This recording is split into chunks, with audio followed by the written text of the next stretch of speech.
Meus amigos, bom dia! Bom dia, bom dia, bom dia, bom dia! Alguém aí? Na live? Bom dia a todos, tudo bem? Por favor, compartilhem aí com o dia a todos. Já estou aqui com o meu cafezinho pra gente bater um papo aqui nessa manhã de domingo. Quem já acordou, quem ainda tá ainda na. Fala Silvio, fala Andressa, tudo bem? Tudo bem? Tudo bem? Quem tá aí nessa manhã de domingo, se preparando para mais uma semana.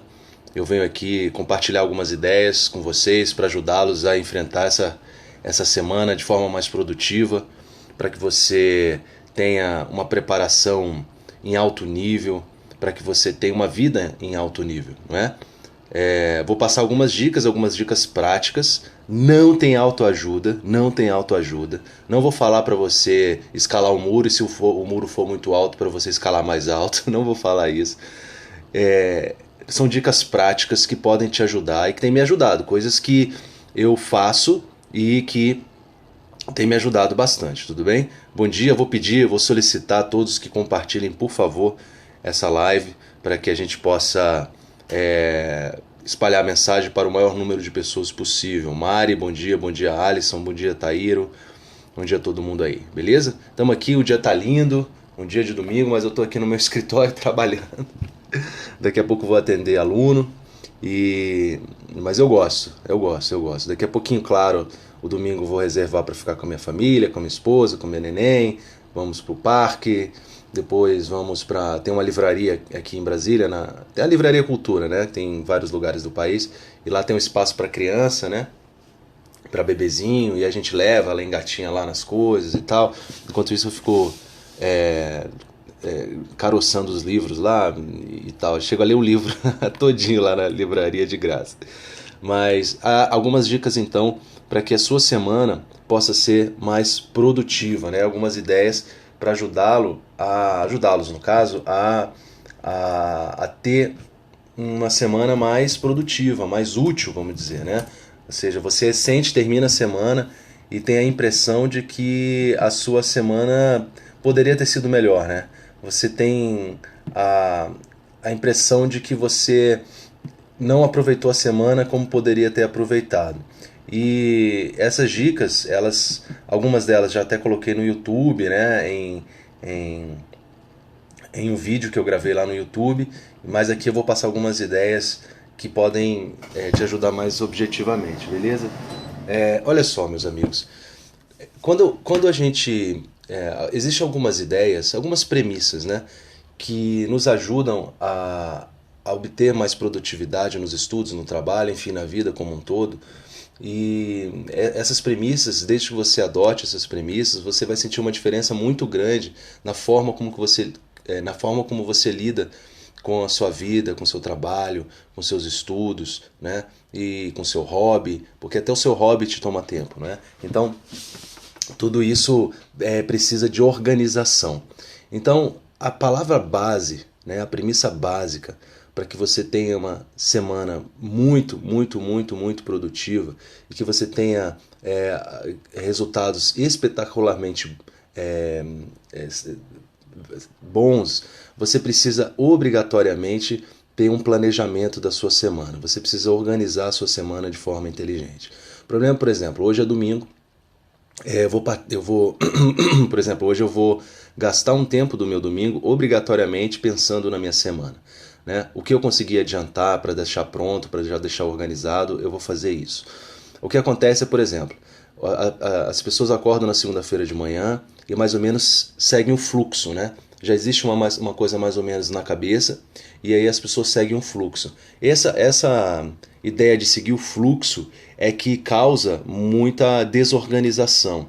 Porque quando você simplesmente deixa seguir o fluxo, ou seja, você não organiza formalmente a sua semana, várias coisas podem então, interromper a sua caminhada e você não sabe analisar naquele momento, você não tem a perspectiva de analisar se aquela situação ela é prioritária ou não. Então você não elegeu prioridades. Então a primeira coisa que você deve fazer para ter uma semana absolutamente produtiva nos estudos, no trabalho, na vida, é priorizar o que é prioritário.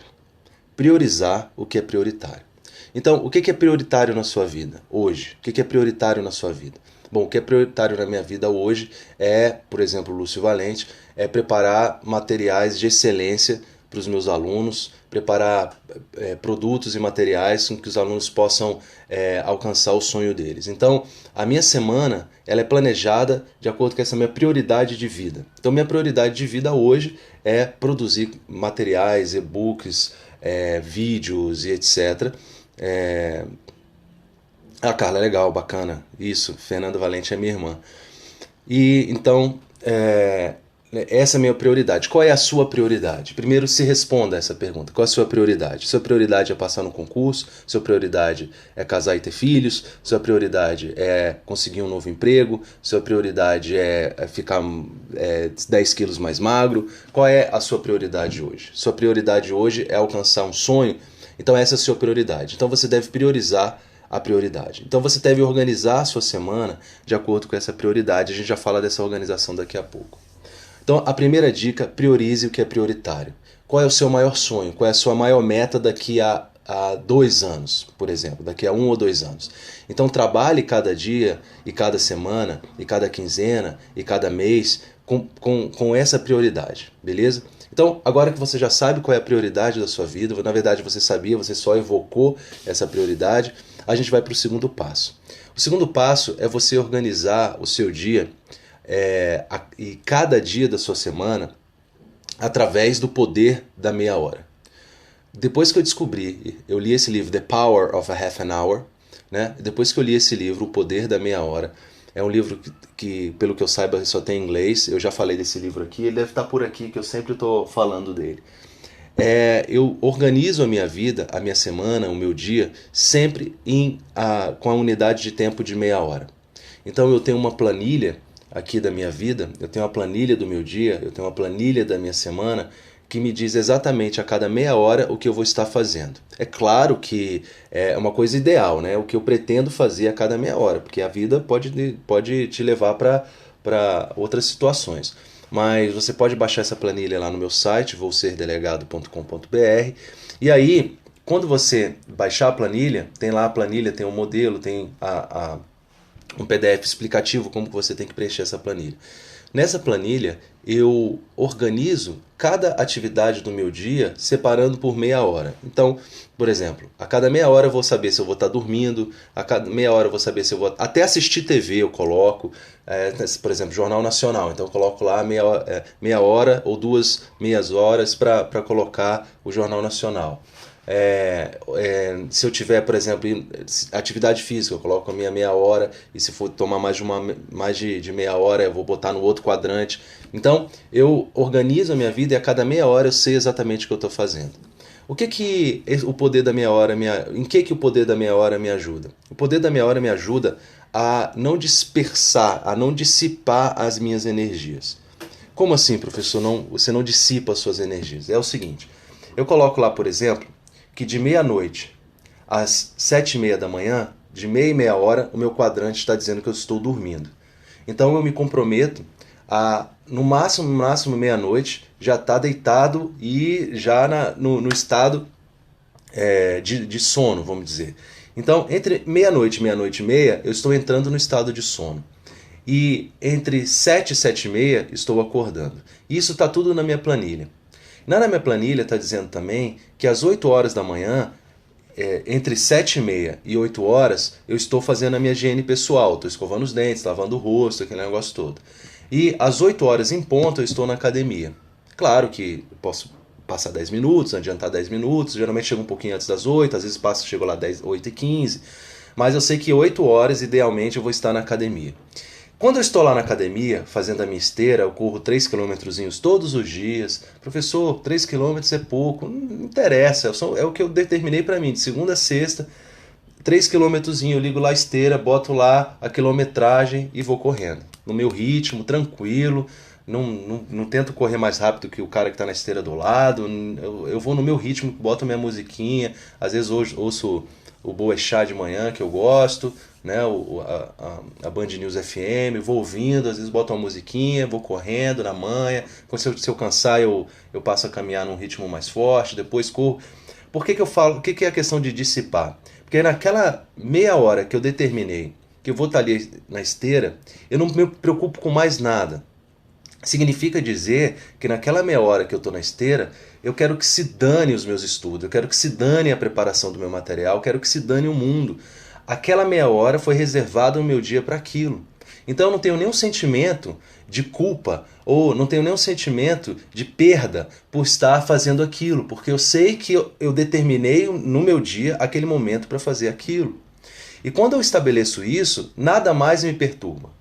Então, assim, as pessoas, o que acontece? A pessoa, por exemplo, vai pra academia, aí tá lá na academia malhando e fala assim, pô, devia estar estudando, cara, pô, tô aqui malhando.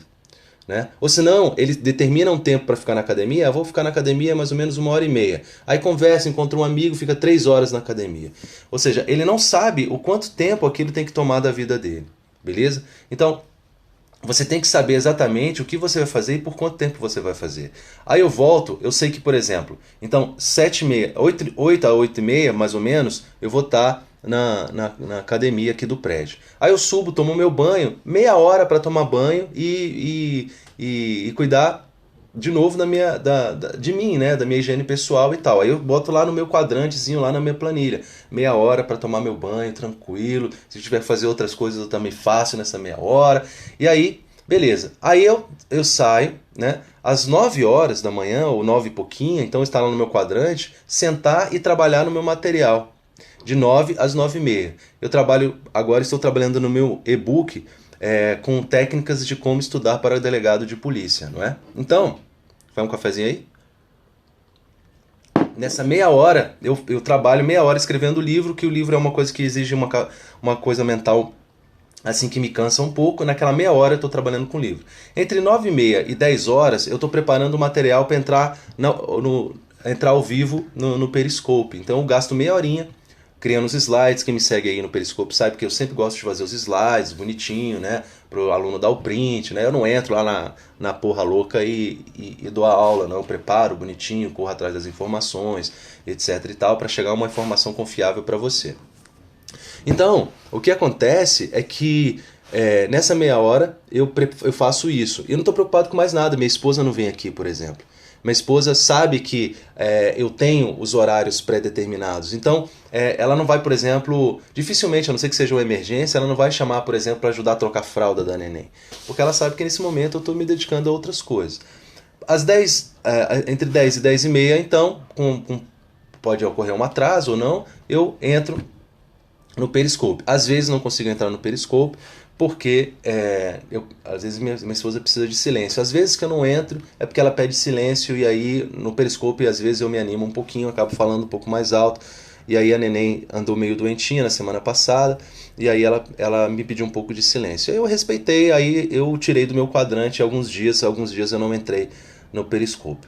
Mas, enfim, quando dá aí eu saio e vou estudar meu saxofone. Aí quando eu olho lá na minha planilha, estudar saxofone tem um período pré-determinado. Ou seja, eu não pego o saxofone e estudo. Tudo na minha vida, tudo no meu dia é organizado. Gente, quando eu chego no trabalho, eu não estou preocupado em preparar material. Quando eu chego no trabalho, eu não estou preocupado com o aluno.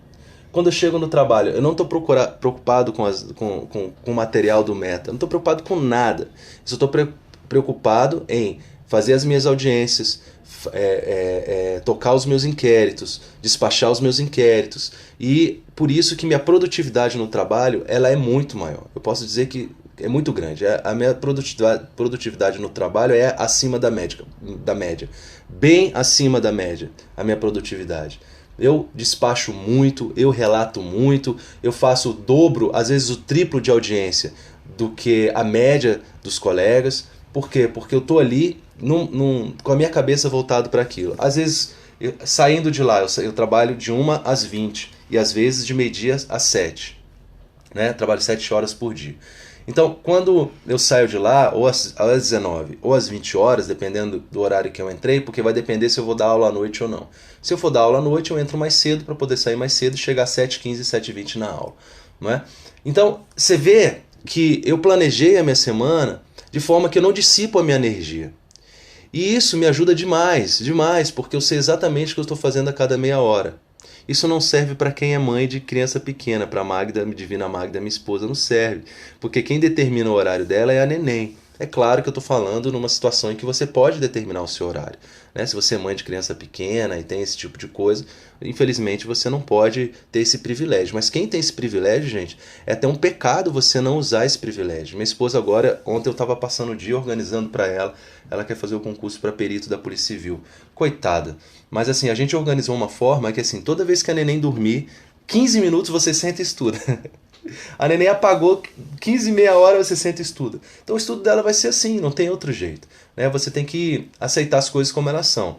Como diz meu pai, o que não tem remédio, remediado está. O que não tem remédio, remediado está. Então, não tem remédio e a gente tem que lidar com isso. Então, a segunda ideia é que você tem que saber exatamente o que você vai fazer a cada dia, a cada momento do seu dia, para você não dissipar energia. Então, a segunda premissa é: não dissipe energia. Não dissipe energia. Saiba que aquilo que você está fazendo naquele momento é exatamente aquilo que você deveria estar fazendo naquele momento. Ok? Meu problema é não conseguir organizar o sono. Se você tem problema com sono, procure ajuda médica. Eu já tive problema com sono, procurei um médico, o médico me deu uma bolinha lá, passei a dormir porque eu trabalhava em plantão e aí isso desregulou o meu sono, né? Uma coisa que me ajudou muito foi meditação, respiração, trabalhos com respiração e meditação me ajudaram muito. E por um tempo tomei uma bolinha lá para poder regular meu sono, para conseguir dormir todo dia no mesmo horário e acordar no mesmo horário. Então, se você tem problema com sono, procure ajuda médica, beleza? Queria dormir menos? Bom, aí querer dormir menos basta querer, né? Aí é falta de vergonha na cara, né? Falta de vergonha na cara. Se você dorme, professor, que eu quero dormir muito, então dorme. Então dorme. Não tem vaga para todo mundo mesmo. Dorme o tanto que você quiser, beleza? Se você está com problema com sono e acha que está dormindo demais, pode ser falta de exercício físico também, né? Beleza? Mas é isso. Então, segunda premissa é: organize, vai lá, entre no meu site, monte a sua planilha. Deixa eu apagar esse cara aqui. Baixa a sua planilha e tenta organizar o seu dia. Isso vai ajudar muito na ansiedade, porque as pessoas ficam muito ansiosas. Por quê? Porque você está fazendo uma coisa, isso acontece demais. Você está fazendo uma atividade, você está pensando em outra atividade, isso causa ansiedade, né? Então isso ajuda demais na sociedade. Uma outra coisa é: estabeleça um plano para a sua semana. Estabeleça um plano para a sua semana. Como assim, professor? Não é a mesma coisa? Não. Ou seja, tem uma meta semanal do que você vai fazer em relação ao seu sonho. Lembra que a primeira premissa é saber exatamente qual é o seu sonho, que você vai trabalhar cada dia com base nesse sonho? Então, se o meu sonho é ser um atleta olímpico, eu vou trabalhar todos os dias com base nisso. A estrutura do meu dia vai ser o treinamento para ser um atleta olímpico. Agora, se a minha vida, se o meu sonho é passar num concurso para delegado de polícia, ou seja, lá qual for, você tem que estruturar a sua vida para que o seu dia, a sua semana, para que aquilo aconteça. Estabeleça metas para a sua semana, mesmo que aquelas metas não sejam absolutamente exatas, tá? Por exemplo, eu vou fazer uma analogia com o que eu venho estudando agora, que eu tenho me dedicado, que é o saxofone. Eu tenho aqui, por exemplo, olha, esse aqui é um manual que tem músicas do Charlie Parker. Quem gosta de música sabe que esse aqui é considerado o maior saxofonista de todos os tempos. Bom, o problema do Charlie Parker é que as músicas dele têm uma complexidade acima do normal, né? E ela é tocada numa velocidade também supersônica. Então você tem que ter um domínio do instrumento muito, muito, muito grande. E aí eu estou treinando essa música aqui, olha, chama-se Billy's Bounce. Billy's Bounce. Bom, essa música ela é tocada numa velocidade de aproximadamente 184 batidas mínimas por minuto. Então é assim, ó. É muito rápido a música. Então, eu estabeleci uma meta para essa música aqui. O que eu vou fazer? Eu vou estudar um chorus por semana. A música tem 5 coros. Significa que eu vou demorar mais de um mês para conseguir estudar a música toda. Então, eu estabeleci um chorus. Às vezes eu não consigo finalizar o chorus. Aí eu coloco, depois que eu termino a semana, eu faço uma avaliação de se eu alcancei aquela meta da semana. Não alcancei, ou alcancei, ótimo. Aí eu planejo para outra semana. Você estabelecer uma meta e anotar essa meta em algum lugar, e você deixar clara essa meta em algum lugar, te faz ter uma visão mais concreta do que você precisa perseguir. Então, por exemplo, você pode estabelecer o seguinte: nessa semana eu vou estudar tais pontos e tais pontos de constitucional e administrativo. E aí no final da semana você faz um balanço para ver se você conseguiu atingir aquela meta. Se conseguiu ou não conseguiu, faz uma meta para a próxima semana. Ok? Nem sempre a gente consegue estabelecer essa meta com essa exatidão. Ou seja, tenha metas. Por isso que o meu programa ele vem dando muito certo. Porque o meu programa ele estabelece metas para a sua quinzena. Então, o aluno tem uma ideia muito concreta do que ele precisa alcançar em uma quinzena. E isso dá uma segurança para ele, dá uma ideia de destino para ele, a cada 15 dias. Então, assim, ao invés de você falar assim, eu vou fechar o edital em 3 meses ou em 5 meses, fale, eu vou terminar esse ponto do edital em uma semana. Ou eu vou avançar no edital em tais pontos em uma semana. Muitas vezes você não vai conseguir, como eu não consigo aqui com Charlie Parker. O que eu faço então? No final da semana eu faço um balanço e ajusto para a próxima semana. Mas eu sempre tenho uma meta para minha semana. Eu sempre sei o que eu quero alcançar na minha semana. Ok? E aí alguém pergunta, e nessa fase final, o que fazer? Bom, o problema é esse, que você chega na fase final sem ter passado pela a fase inicial e a fase intermediária. O problema não é a fase final. O problema é que o aluno quer chegar na fase final e fazer todo o processo condensado. Se ele pudesse baixar um WinZip na cabeça dele, se ele pudesse botar um WinZip na cabeça dele para condensar todo aquele processo, ele faria. Mas não existe mágica, gente. Não existe mágica. Não é? Então você tem que passar pelo processo inicial, pelo processo intermediário e pelo processo final. Quem vai passar nesse concurso aí, para delegado de Pernambuco, nem é aquele que saiu o edital e passar o edital vai começar a estudar, a não ser que já seja uma pessoa muito inteligente, acima da média. Quem vai passar, em geral, vão ser os alunos que fizeram uma preparação inicial, uma preparação intermediária, que vem caminhando, não é? Que fez uma preparação de médio prazo. Eu não nem digo de longo prazo, mas um médio prazo. Pelo menos aí já vem há uns 6 meses estudando. Né? Claro, para uns mais, para outros menos, depende da orientação que tem, depende de como tem organizado seus estudos. Tem gente que demora 6 meses, eu demorei 6 meses. Tem gente que demora 1 ano, tem gente que demora 2. Né? Eu sentei, do dia que eu sentei para estudar, 6 meses depois eu estava aprovado na prova objetiva para delegado no DF com a 5ª nota. Mas assim, professor, você é gênio? Não, eu não sou gênio. É porque eu organizei a minha vida daquele momento. Olha, eu acho que eu nunca tive a oportunidade de conversar com vocês aqui da minha preparação para concurso, né? Eu acho que eu não tive essa oportunidade de conversar aqui. Mas na época eu tinha 24 para 25 anos de idade, né? Eu tinha 24 para 25 anos de idade e estava fazendo faculdade ainda de Direito. E naquela época, eu trabalhava, dava aula de inglês, né, desses cursos de inglês, chamado Wizard. Dava aula de inglês na Wizard e era professor de inglês na Wizard e eu fazia faculdade. Então, eu tinha que conciliar as duas coisas. E aí eu decidi saí do meu emprego, ganhava pouco também, não ganhava muito lá essas coisas, e morava com a minha mãe, então assim, não precisava me preocupar muito com dinheiro. Assim. Então, o que eu fazia? Eu organizei a minha vida a partir dali para ir na faculdade, levando a faculdade, que se vocês fizeram faculdade de Direito, vocês sabem que a faculdade de Direito você pode ir levando, né, na flauta. Né? E aí eu estabelecia a minha vida, assim, a minha rotina, com base no que eu queria, que era estudar, passar no concurso, e naquela época eu já sabia que eu queria passar no concurso para delegado. Falava-se, comentava-se que poderia sair o concurso de delegado do Distrito Federal, mas não tinha nada concreto. Então eu me organizei dessa forma.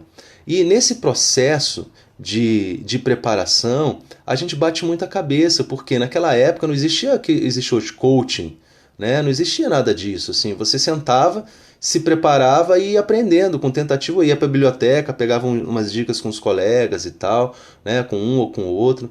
Mas eu lembro exatamente assim de um dia estar estudando e ter uma sensação muito grande que eu não ia conseguir. Eu tive uma sensação assim que aquele trabalho era um trabalho hercúleo demais, que a montanha que eu tinha que subir era muito alta e que eu estava lá na base. E aí eu lembro exatamente de um dia estar saindo da biblioteca e caminhando para casa e ter tido essa sensação, sabe? Essa sensação de falta de chão, assim, de falar, caramba, hoje eu passei o dia todo lá na biblioteca e parece que eu dei só um passo, quando eu tenho que andar de Brasília ao Rio de Janeiro e eu dei só um passo. E eu fui para casa muito desanimado, mas no outro dia eu voltei. E no dia seguinte eu voltei. E no outro dia eu voltei. E no outro dia eu voltei. E voltei, e voltei, e voltei. Fui dando um passo, fui dando um passo, fui dando outro. De repente, é como se você estivesse uma reabilitação, se o cara sofre um acidente, e aí ele tem que fazer uma reabilitação para voltar a andar. Eu estava nisso. Aprendi a andar, aprendi a fazer o Cooper, aprendi a correr, aprendi a dosar a corrida com caminhada. Então, eu entrei num ritmo de estudo tão forte que eu cheguei a estudar 6, 7 horas por dia quando eu estava estudando muito. Né? Eu acho que estudar 6 horas por dia é mais do que suficiente. E aí, a constância. Essa que é a palavra. Assim, eu tinha aquela sensação, mas eu voltava, estudava. Muitos dos meus colegas que começaram comigo pararam. Então, é por isso que eu falo tanto da constância, né? Tem dia que realmente, alguém colocou aí, eu não consigo me concentrar, mas eu voltava. Tem dia que meu estudo era uma merda, mas eu voltava. Eu voltava, cara. Eu voltava para a biblioteca, não importa. Não importa se meu estudo era excelente, se era bom, se era ruim. Eu voltava. E todo dia eu voltava. E com o tempo eu fui aprendendo técnicas de estudo por tentativa e erro. Já utilizei todas as técnicas de estudo. Só que à medida que eu ia aplicando essas técnicas de estudo, melhores ou piores, eu ia estudando, eu nunca parei. Do dia que eu comecei, eu nunca parei. E aí eu vou contar uma história aqui pra vocês que eu acho assim, que toda vez que eu conto assim me arrepia muito assim. Eu estava estudando e aí um tempo eu passei a frequentar um curso aqui, o Gran Cursos, né? Que na época se chamava OB Cursos. E aí eu frequentava, eu não fazia as aulas na época, mas eu frequentava a sala de estudo. E aí o que acontece é que eu estava frequentando a sala de estudo, porque eu saí da biblioteca, a biblioteca era um pouco quente, né? E lá tinha ar-condicionado, tinha cafezinho e tal, e um amigo meu trabalhava lá e conseguiu que eu frequentasse a sala de estudo lá. Pedi uma autorização para o coordenador, para alguém, e aí eu passei a frequentar, né, a sala de estudo. E, assim, eu lembro exatamente, assim, do dia que eu fui fazer a prova objetiva. Eu me senti muito bem na prova objetiva. Eu estava muito bem. A constância me deu uma rigidez de conteúdo muito grande. Eu estudava e revisava todos os dias. Essa micro-revisão que eu ensino para vocês, eu já fazia intuitivamente naquela época. Eu revisava todo dia.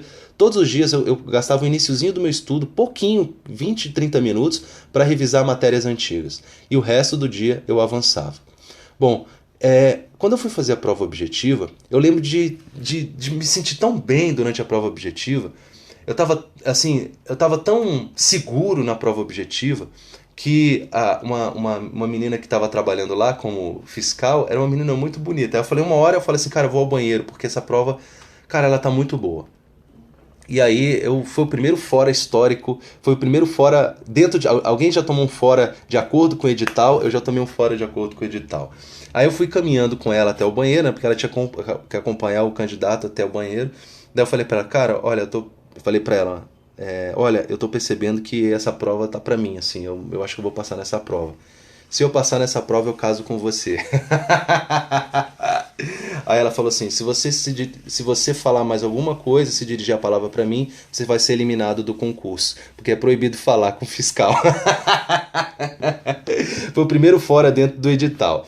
E aí eu sentei, cara, eu lembro assim, cara, que a constância me deu essa rigidez de conteúdo, sabe? De estar estudando todo dia, sem falha, sem falha, sem falha. Eu estudava todos os dias, todos os dias, todos os dias, sem falha, sem falha, sem falha. E aí na hora da prova, eu sentia assim que a prova estava para mim. E aí quando eu saí da prova, eu estava muito feliz. Aí vem os comentários pós-prova, né? Ah, essa prova estava muito fácil, essa prova estava dada. Aí aquela sensação de felicidade esfriou. Por quê? Porque assim, eu falei, pô, será que a prova estava fácil? Por isso que eu tive essa sensação? Não é nada, que as pessoas falam muito. As pessoas gostam de falar vantagem. Eu fiquei caladinho. Fui para minha casa. E aí eu lembro que eu estava esperando o resultado da prova objetiva, né? Eu estava esperando o resultado da prova objetiva. E aí, um dia antes, eu sonhei que eu havia feito 82% da prova. Eu tive esse sonho, que eu tinha feito 82%. Sonhei mesmo, que alguém chegava para mim e falava, Lúcio, você fez 82% da prova. E eu acordei assim, sabe? Pô, caramba, já pensou se eu tivesse feito realmente 82% da prova? Aí eu cheguei, que eu continuei estudando. E aí fui naquele curso e me encontrei com um professor, que é hoje até meu colega, né?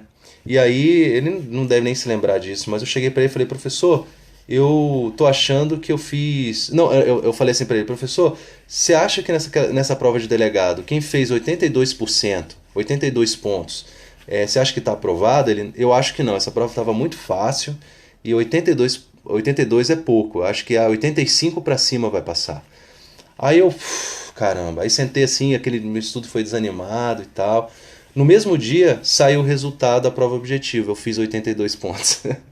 Fiz 82 pontos e foi a quinta nota, velho. Foi a quinta nota. Então, assim, a gente escuta muitas pessoas palpite e tal. Ah, que é isso, tá fácil, que isso foi difícil, que não sei o quê.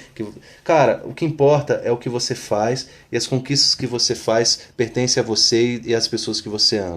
A gente fica muito preocupado com a opinião dos outros, o que os outros vão achar. Então, eu fiz 82 pontos e fiz a quinta nota. E tem uma outra história também, que aí quando eu fui para a prova discursiva, quando eu fui para a prova discursiva, eu fui muito bem na prova discursiva, mas na prova discursiva a história é que eu assisti um aulão, desse que eu vou fazer, por exemplo, lá em Pernambuco, com o Ailton e tal, assisti um aulão desses, só que era videoconferência, né, aquele... Né, telepresencial que eles chamavam, né? Telepresencial, que foi o professor Luiz Flávio Gomes e outra galera lá, que hoje o LFG era um outro curso, né? Era o embrião do LFG. E aí o professor Luiz Flávio Gomes deu um aulão lá, cara, e os professores deram um aulão lá que tava tudo na prova discursiva. Cara, foi uma bênção, assim. Uma vez eu tive a oportunidade de encontrar o Luiz Flávio Gomes até dentro de um avião.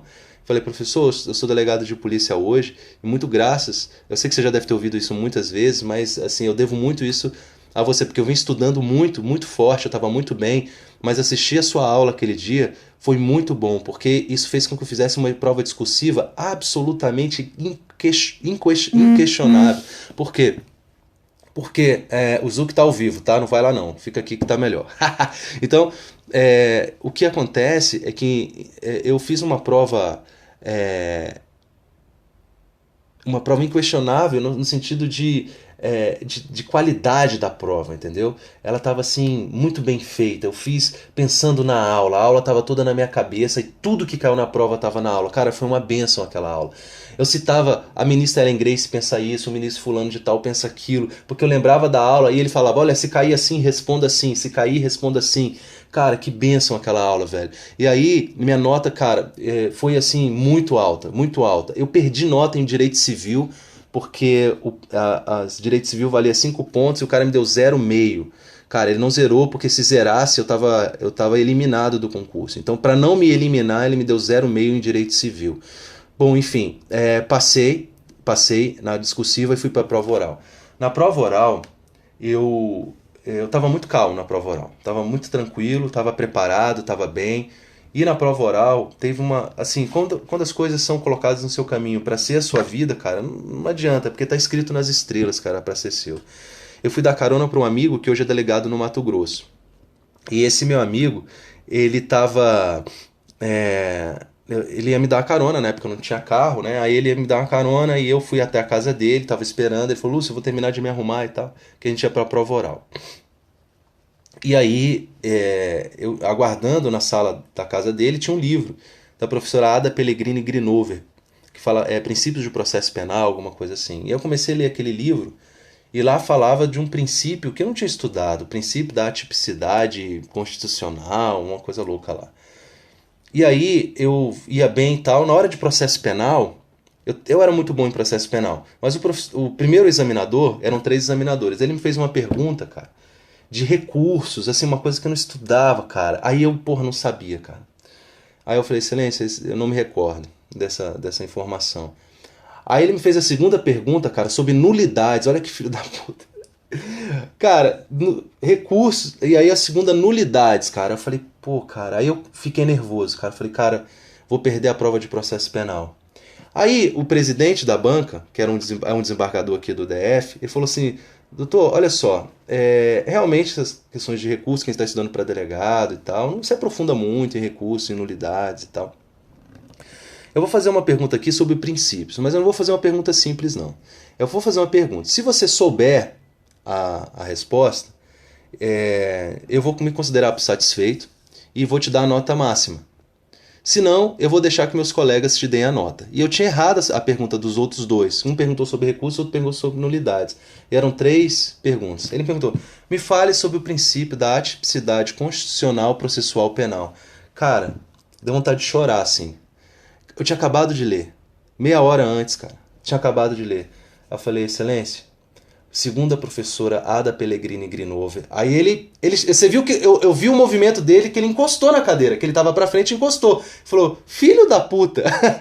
Segundo a professora Ada Pellegrini Grinover, no seu livro Nulidades de Processo Penal, é o livro dela, Nulidades de Processo Penal, esse princípio tem relação... Cara, basicamente significa dizer que algumas normas processuais penais não foram recepcionadas pela Constituição, que o Código de Processo Penal é de 41, então ele não foi recepcionado. Por exemplo, o procedimento judicialiforme, em que o próprio delegado iniciava ação penal e tal. Ou seja, o princípio em si é muito simples, mas tinha um nome lá que você precisava saber. Cara, eu não ganhei 10, me deram 9,5 em processo penal, sendo que eu ia zerar processo penal, ia estar fora. Então, essas coisas, sabe? Tudo foi acontecendo, assim, tudo teve um sinal, assim. Tudo teve um sinal, vai acontecer, fica tranquilo, vai acontecer, fica tranquilo. Então, o lance é que eu não perdi essa constância. Não perdi, eu me mantive nessa constância e a constância me deu a tranquilidade para as coisas acontecerem. Então, assim, aquele dia que você chegar para estudar e falar: putz, falta muito, cara, para estudar. Cara, continue e volte no próximo dia. Quando você falar: cara, a montanha é muito grande, cara, a montanha é muito alta, volte no próximo dia. Porque vai fazer você conseguir atingir o topo não vai ser a quantidade que você vai estudar num dia, mas a constância de fazer todos os dias. Se naquele dia você não está com cabeça alguma, tem um problema, você não consegue estudar, estuda 15 minutos, meia hora, mas não perca a constância. Tudo bem? Não perca a constância. Então, planeje a sua semana para que a sua semana seja constante e uniforme. Beleza? Essa é a dica do domingo. Fiquem com Deus. Tudo de bom para vocês. Espero que tenha ajudado em alguma coisa. Um pedacinho aí da minha história de preparação, beleza? E espero que tenha ajudado. Vamos lá. Pessoal, eu vou deixar vocês agora, que eu vou atender um aluno, mas espero que tenham gostado. Bom domingo a todos, fiquem com Deus, até a próxima. Força e constância. Força e constância. Volte no dia seguinte. Volte no dia seguinte. Não deixe de voltar no dia seguinte. Mesmo que seu estudo tenha sido uma merda, volte no dia seguinte. Beleza? Um abraço, fiquem com Deus. Tchau.